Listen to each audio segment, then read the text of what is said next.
Good morning, everyone. Today in our work today, we're going to be typing the first draft right from our outline. So I wanted to just give a couple of key points of some things that I'm going to be looking for. You're going to open up a new Google Doc. You're going to share it with me and call it Sandlot Draft. I'm going to be looking at these drafts throughout the next day or two and giving some feedback. You can go ahead and put the heading and the header on right away because you will not send this to peer grade. I'd like you to set it up where you have a thesis. Now, this is just my sample one, but you have to have in the thesis something about friendship, courage, and perseverance. You can add more in here and word it how you'd like, but I want you to have that first and then just space one time until you get to your topic sentence, okay?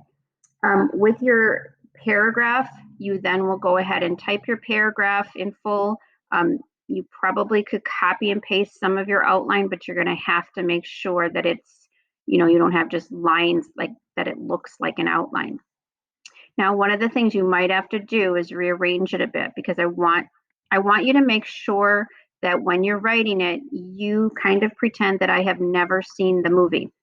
So if I've never seen the movie and you start out talking about friendship and you start by saying Benny jumps over the fence to get the ball, I'm going to be a little bit lost.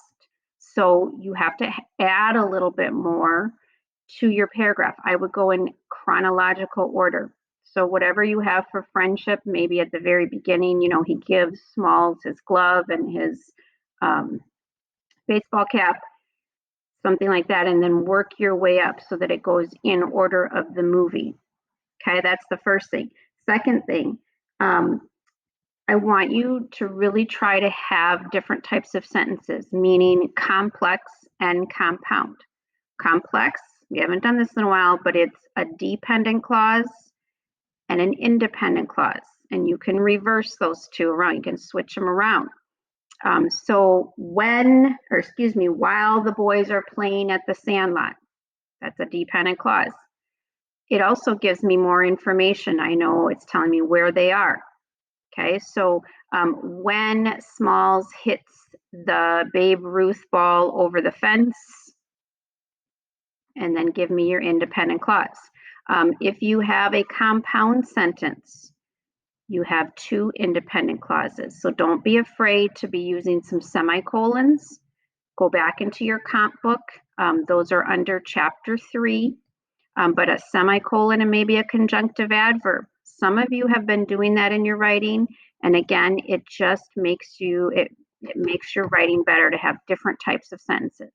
Okay, so I'm going to be looking for some of those in the final, not by tomorrow necessarily, but by the final for next week. Okay, you do not have to have an introduction paragraph. We haven't even gotten to that yet. You're just simply stating the thesis and then typing your two paragraphs. One thing that when you get from the first paragraph to the second, a really good type of transition might be something like, not only do the boys show friendship, but they also display a great amount of courage or perseverance, whatever. Okay, so a not only, but also is a really good transition.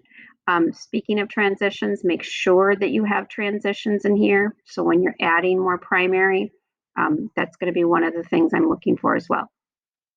I'm attaching the rubric just so that you can see it. It's not meant for you to freak out by tomorrow. It's just meant for you to have that so that you know by next week, these are the things that I'm looking for. Again, you have to have both objective and subjective. You cannot just tell me fact, fact, fact, fact, fact. You've got to put in those words like thinks, knows, feels, it seems as if, things like that. Okay, so go ahead and type this, upload it to On Campus, and I'll start taking a look at them, and you'll hear more from me tomorrow. Have a fabulous day. Bye-bye.